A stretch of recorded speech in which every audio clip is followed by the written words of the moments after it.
성부와 성자와 성령의 이름으로 아멘.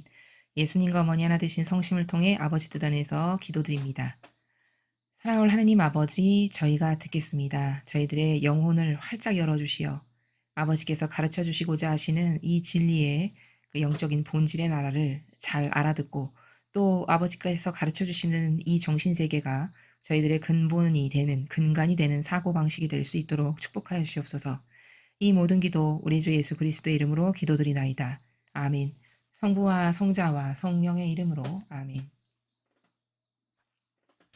안녕하십니까. 하나님의 대성교의 피아수녀입니다. 오늘도 성경 말씀 속에 담겨져 있는 아버지의 신적인 다양한 질서와 원리들의 세계에 대해 여러분과 함께 학습해 보도록 하겠습니다.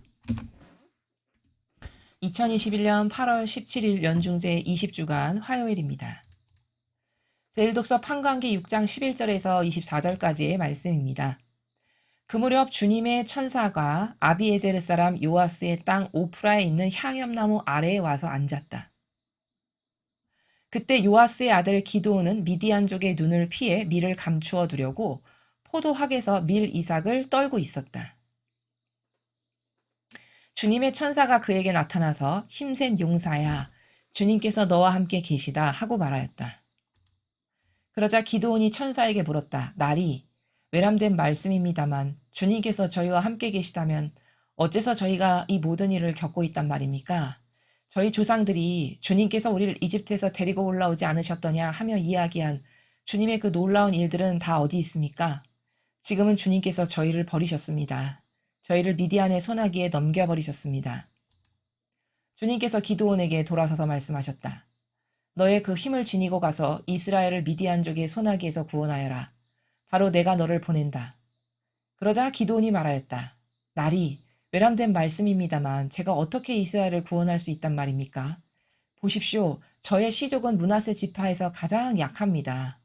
또 저는 제 아버지 집안에서 가장 보잘것없는 자입니다.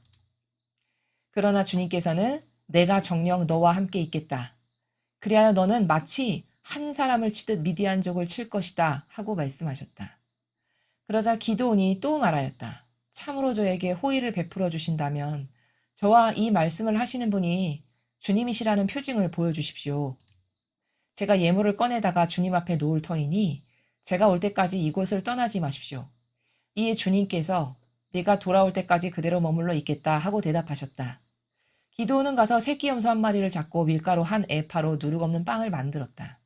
그리고 고기는 광주리에 국물은 냄비에 담아가지고 향염나무 아래에 있는 그분께 내다 바쳤다.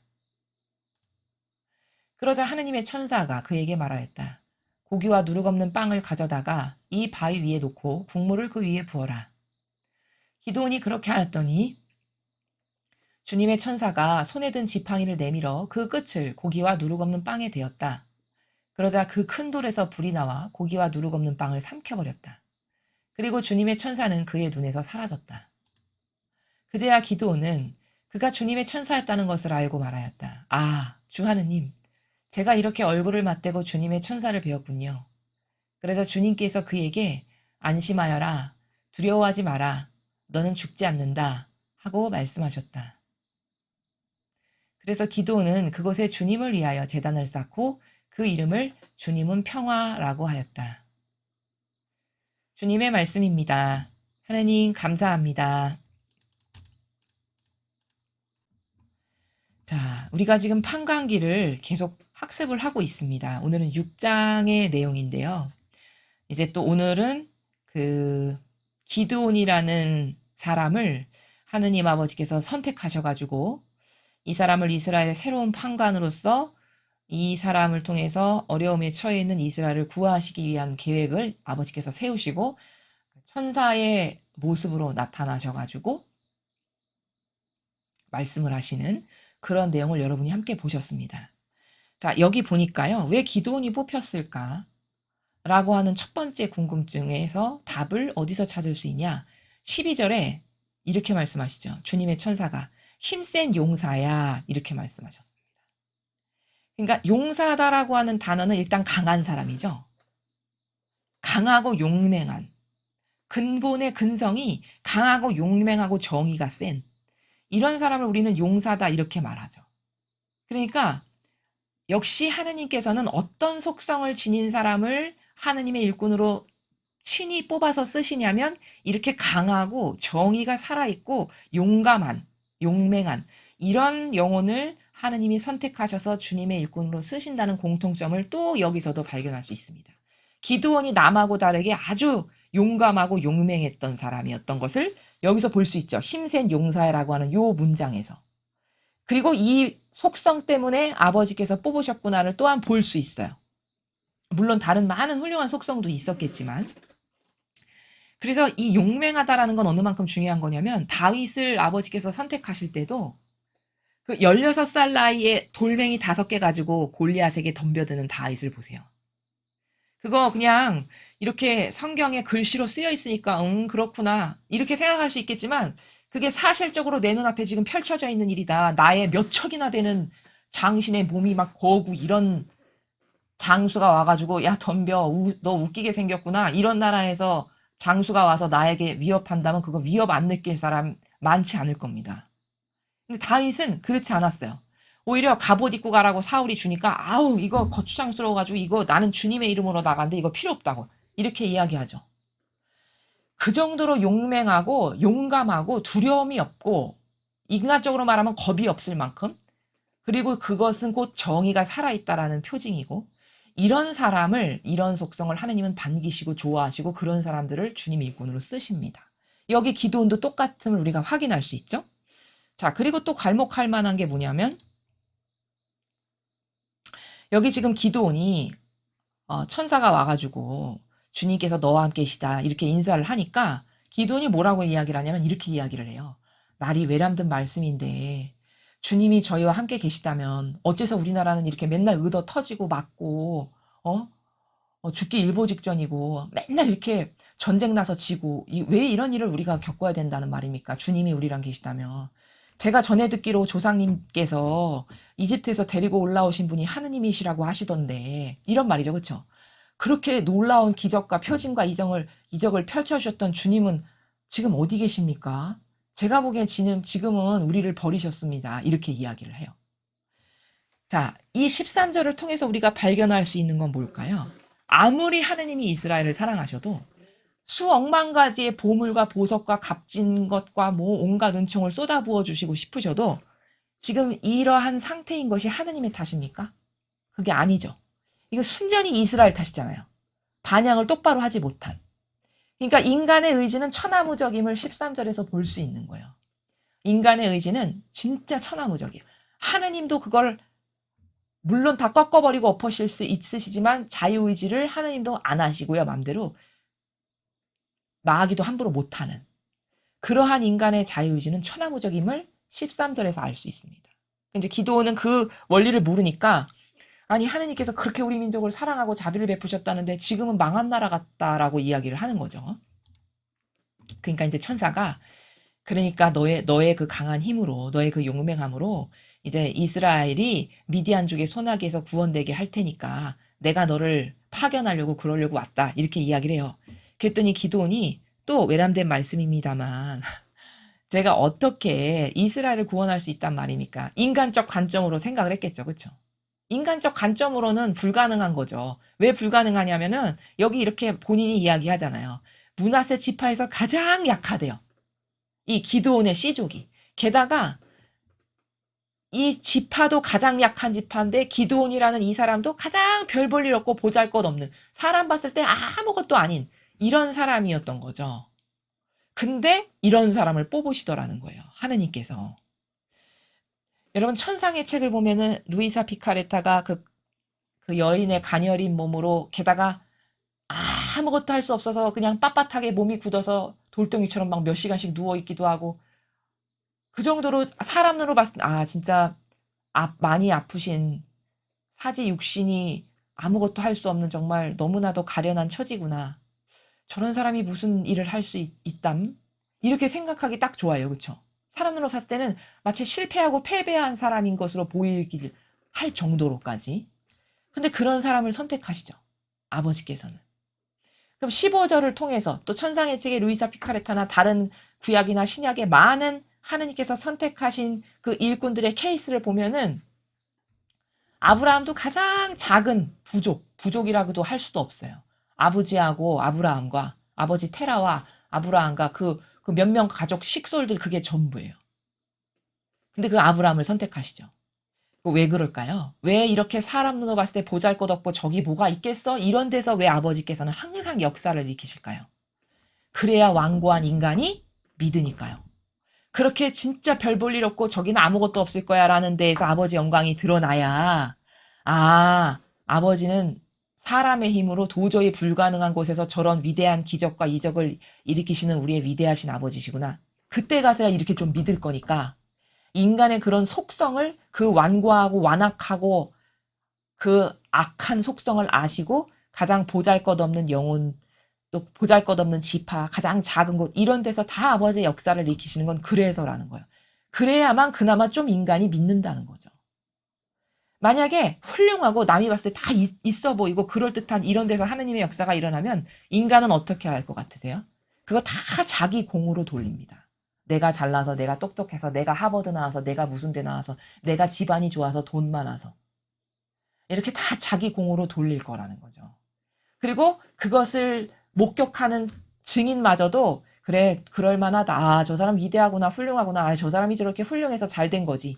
이렇게 치부하겠죠. 인간의 것으로 다 돌려버리겠죠. 요럴 것을 너무 잘하셔서 다 불가능하다라고 생각될 만큼 가난하고 없고 힘 약하고 진짜 부족하디 부족한 요러한 영혼들 안에서 그런데 거기 역겨움의 속성이 없고 단순하고 순수하다. 그러면 그 영혼들 안에서 아버지의 위대한 역사가 다 일어났었다라는 것을 확인할 수 있는데 그게 여기 15절에서도 똑같이 지금 그런 영혼을 선택하심을 알 수 있죠.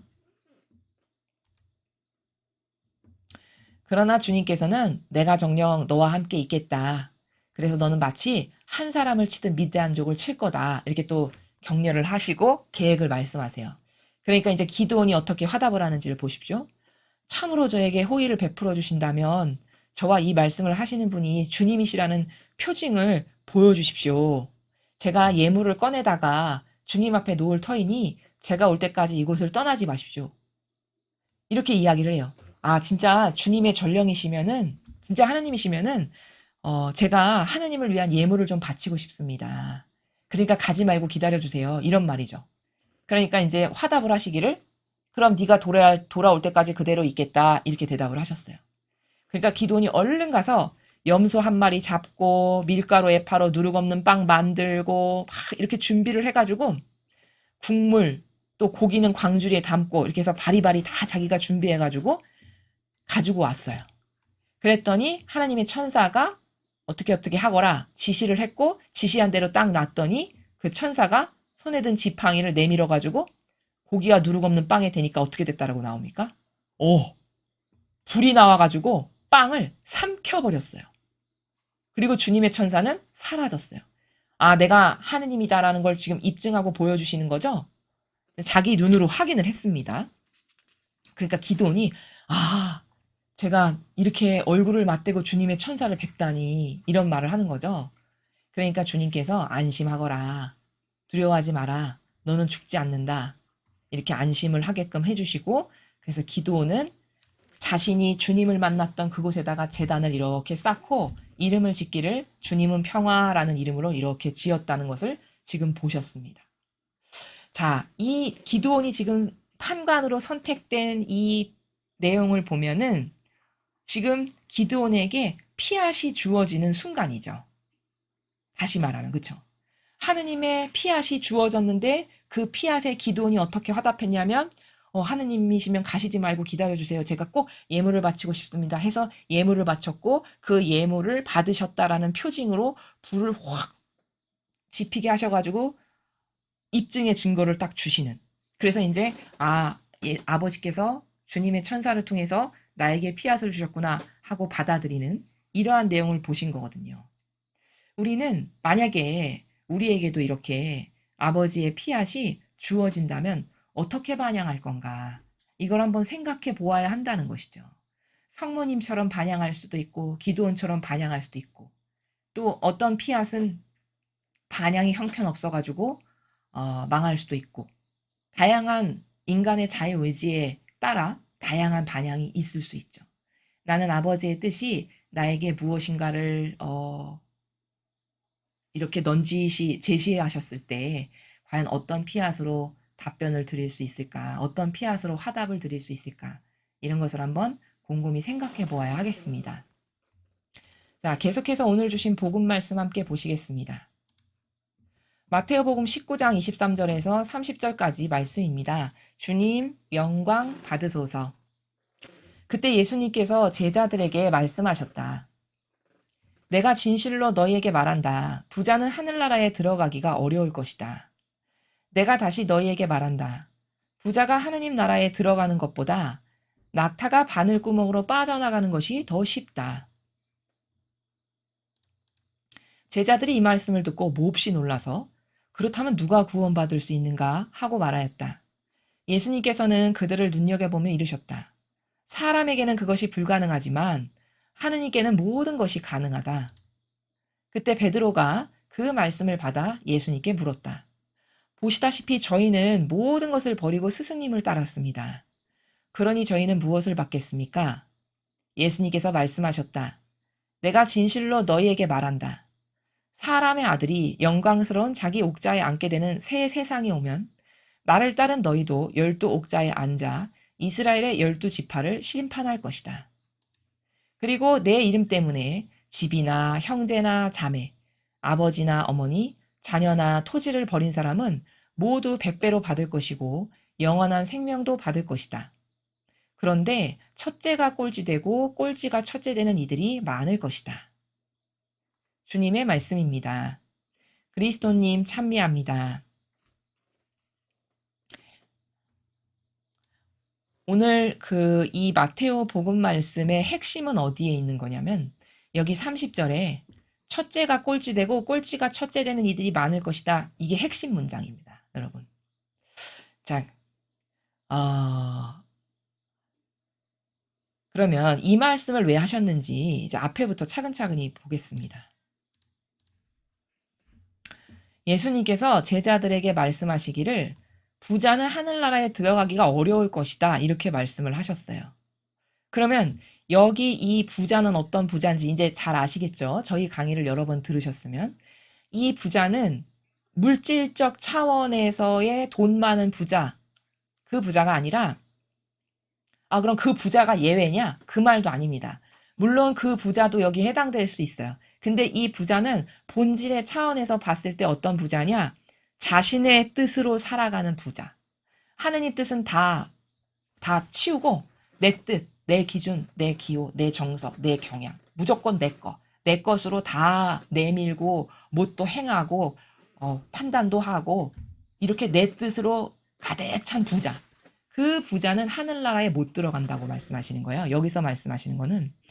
근데 그 물질적인 부자가 이렇게 되기가 쉽죠. 자칫 잘못하면. 왜? 사람은 가진 것으로 자만하고 교만할 수밖에 없는 한계가 있으니까요. 그러니까 물질의 부자를 제외한 건 아니나 그것만을 콕 집어서 말씀하신 건 아니다. 이렇게 이해를 하는 게 올바른 차원의 이해죠. 그러니까 이 부자는 그러면 돈이 많으면 무조건 하늘나라 못 가냐? 여러분 다윗을 보세요. 다윗이 왕이었죠, 왕.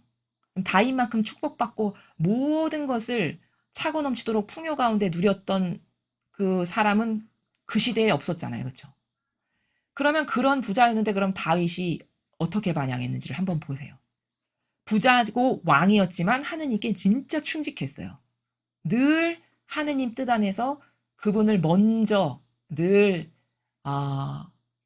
배려하고 아버지 먼저, 늘 아버지 먼저라고 하는 것이 인지적인 그 세계관 안에 항상 있었던 사람입니다. 그래서 유일하게 다윗이 혼났던 경우가 병적조사랑 그 남편이 있는 아내를 탐해서 이 두 가지의 사건으로 혼났는데 그 병적조사를 했을 때 혼난 이유가 바로 왜냐? 그 군사 병력이 하느님의 것이심으로 아버지께 속한, 나는 그냥 아버지께 속한 것을 말씀드리고 허락하시면 그때 빌려서 내가 이렇게 활용하는 이 차원에서 살아가야 되는데 맛이 내 것인 양 술을 헤아리고 이렇게 했잖아요. 그래서 그때 병적조사한 걸 그래서 혼난 거거든요. 그때 자기의 뜻이 나왔고 이 자기 뜻의 부자로 잠시 마귀의 꼬임에 넘어가서 잘못된 것을 행한 거죠. 그 병적조사를 했던 그게.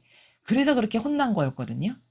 그러니까 이 부자는 자기 뜻으로 모든 것을 행하는 부자를 말씀하시는 것이지, 그러나 그 물질적인 부자도 그런 자기 뜻으로 모든 것을 행하고 살아가기에 너무 노출이 많이 돼 있고 그 위험에 빠지기가 쉬우니까 그 부자도 물론 여기에 해당되나 그것만을 지칭하는 건 아니다. 이 관점으로 올바르게 인식을 하셔야 된다라고 말씀을 드린 겁니다. 그러한 부자, 자기 뜻의 부자는 하늘나라에 못 간다는 거예요. 그러면서 천부에서 이렇게 말씀하셨어요. 그러한 자기 뜻의 부자가 하느님 나라에 가느니 차라리 낙타가 바늘구멍을 빠져나가는 게 더 쉽대요. 이 정도라는 거예요. 이 부자가 하느님 나라에 간다는 건. 즉 자만과 교만으로 자기 기준으로 가득한 이 부자는 이걸 가지고는 천상에 못 간다. 즉 낙타 뭔지 아시죠? 그 낙타가 이렇게 작은 바늘꿈으로 빠져나가는 거 거의 불가능한 거죠. 그건 불가능을 그렇게 말씀하실 때 쓰시는 거죠. 그러한 불가능의 나라다라는 거예요. 자, 그래서 이 말씀을 듣고 제자들이 몰라서 아니 그러면은 도대체 누가 천상의 나라에 간다는 거야. 자기들끼리 이렇게 수군댄 거예요. 그러니까 예수님께서 사람에겐 불가능하지만 하느님께는 불가능한 건 없다. 이렇게 말씀을 하시면서 베드로가 그러면은 저희는 다 모든 걸 버리고 스승님을 따랐는데 그럼 저희는 무엇을 받겠습니까? 이렇게 물어봤어요. 그랬더니 예수님께서 이때 뭐라 하셨냐면 자 28절부터 예수님이 말씀하신 나라가 어떤 나라냐면 앞으로 이 제자들이 받을 상급에 대해서 말씀하시는 거예요. 하느님의 뜻에 하나 되어 아버지의 뜻을 충직하게 행한 일꾼들이 천상에 가서 누릴 상급은 이러하는 거란다 하고 말씀을 하시는데 보니까 진실로 너에게 말한다. 사람의 아들이 영광스러운 자기 옥자에 앉게 되는 새 세상이 오면 나를 따른 너희도 12옥자에 앉아 이스라엘 12지파를 심판할 것이다. 천상에서 이 12명의 제자들이 각각 심판할 수 있는 권한이 주어진다는 거죠. 이런 상급을 받게 된다는 거예요. 또 내 이름 때문에 집이나 형제나 자매, 아버지나 어머니, 자녀나 토지를 버린 사람은 100배로 보상을 받고 영원한 생명도 받은대요.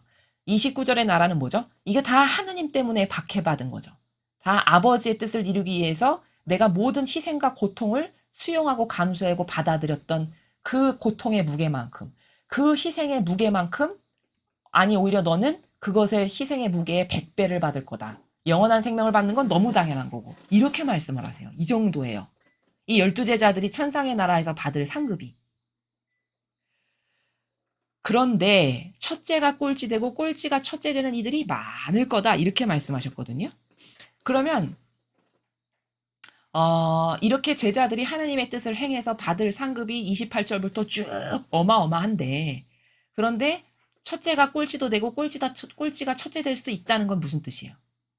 사람 눈으로 봤을 때는 저런 상급을 받을 사람들이 바리사이고 율법학자인데 그런데 예수님의 말씀에 의하면 그들은 꼴찌가 될 거고 천상의 나라에 가서는 너희가 사람 눈으로 봤을 땐 별 볼 일 없고 무슨 어디서 거적대기나 입고 다니는 뭐 예수라는 사람을 맨날 12명이 쫓아다닌다는데 뭐 저 사람들은 하나는 어부였고 뭐 열성당원이고 혁명당원이었다는데 듣도 보도 못했고 뭐 하느님을 뭐 복음을 선포한다는데 아니 우리의 고매하신 율법학자들이 있는데 왜 저 사람들이 저런 걸 해? 예를 들면 이런 평가받던 사람 눈을 봤을 때 꼴찌였던 그들은 천상의 나라에 가서 이런 상급 어마어마한 걸 받는 첫째가 된다는 말씀이신 거죠? 그 말씀을 30절에서 예수님께서 하시는 거예요. 자, 그러면은 이 말씀에 근거하면 지금 신약 시대에 사도들이 받을 상급이 저 정도였다. 그러면 성화 시대에 아버지의 뜻을 행한 일꾼이나 그 일에 협력한 많은 성도들이 받을 상급은 어떨까요? 이것하고 비교할 바가 못 되겠죠. 즉 여러분은 우리가 지금 초대된 곳이 어딘가 이것에 대해서 잘 인지를 하셔야 돼요. 여러분이 지금 아버지께로부터 어떠한 상급의 나라에 초대되어 그 고통의 길을 가고 있는 것인가? 남하고 다르게 나는 왜 이렇게 이런 기도를 하게 돼서 고통이 있고 왜 이런 어려움이 있고 이런 게 왜 있지? 그건 사실은 여러분에게 축복을 주시기 위한 아버지의 일종의 시험인데 그 시험에 어떻게 이 지상에서 화답하고 응답을 드리느냐에 따라 여러분이 천상의 나라에 가서 받을 상급이 다 결정이 되겠죠. 다 다르게. 그러니까 우리가 지금 초대돼서 가는 곳이 어디인가를 인지를 해야 되고요. 올바르게. 그러나 그 초대됐다라고 해서 모두가 또 저런 상급을 받는 것은 아닌 것이 유다도 있었다는 점이에요. 예수님이 직접 뽑으셨던 그 공동체에 유다도 있었다는 거죠. 그럼 예를 들어 우리가 유다 같은 비참한 어떤 결격 사유가 있어가지고 실패를 하지 않으려면 우리는 치욕과 모욕, 예수님이 받으셨던 치욕과 모욕을 사랑해서 특별히 아버지 뜻 그 하나로 하나가 되어야 되고 또 예수님이 치욕과 모욕을 응당 산 희생제물로서 받으시면서 가셨던 그 길을 우리도 굳굳이 갈 수 있어야 이런 아버지의 뜻을 행한 사도들이 받았던 상급과도 같은 그런 상급을 우리가 마침내 받을 수 있게 된다라는 이런 거시적 차원의 관점에서 생각을 해야 된다라는 것을 여러분에게 말씀을 드립니다. 자, 그래서 오늘 복음에서는 천상의 나라에서 사도들이 어떤 상급을 받기에 합당한 그런 일꾼들인가에 대해서 아버지께서 말씀하셨고 그런 그 사도들이 가는 길이 어떤 길이었는지를 우리는 다 알잖아요. 우리도 지금 그런 남들과는 다른 어려운 길을 가고 있지만 그 길에서 올바르고 굳건한 신념과 믿음과 확신으로 이 길을 계속 간다면 그래서 끝끝내 타협하거나 굴복하거나 혹은 악의 세력에 두려워서 벌벌 떨면서 결국에는 패배하는 그런 것을 하지 않는다면 우리에게도 아버지께서 상응하는 상급을 주실 그 세계가 우리를 기다리고 있다는 것. 그러나 이따 우리가 주의해야 될 건 그 많은 은총으로 초대되었으나 유다와 같은 케이스도 있었다는 것을 명심하고 우리가 그러한 악에게 빠지지 않도록 항상 경각심을 가져야 된다는 것. 이것입니다. 그리고 기드온의 그 일독서를 통해서는 하느님이 어떤 일꾼을 쓰시는지 강하고 용맹하고 정의롭고 또 오늘 기드온 같은 경우는 보니까 하느님을 정말 사랑해서 자원해서 예물을 가져다가 봉헌드리는 이런 올바른 몇 가지의 정신을 보았습니다. 우리도 아버지께서 사랑하실 수 있고 믿으실 만한 그런 자녀들이 되려면 이런 정의, 올바른 아버지의 뜻 가운데서 그 진리를 지키기 위한 정의라든가 용맹함이라든가 굳건함이라든가 한결같음이라든가 이런 올바른 속성이 우리들의 속성이 될 수 있도록 기도와 갈망으로 청원드려야 하겠습니다. 이상으로 2021년 8월 17일 연중제 20주간 화요일 복음 해설을 마치겠습니다. 감사합니다.